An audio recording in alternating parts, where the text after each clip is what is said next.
nasa likod mo yung ano? Yung baso. Bakit iutos pa sa kapatid? Nako.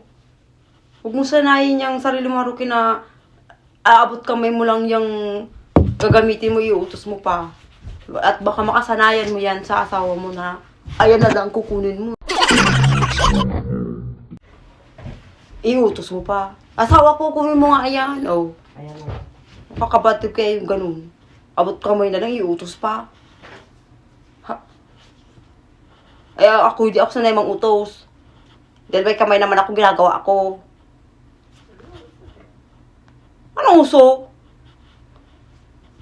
Ayan lang naman ang, ano mo, yung tubig lang, yung tubig. Gaganon mo na lang yung kamay mo, iutos mo pa. Gano'n, kunin mo, inuin mo.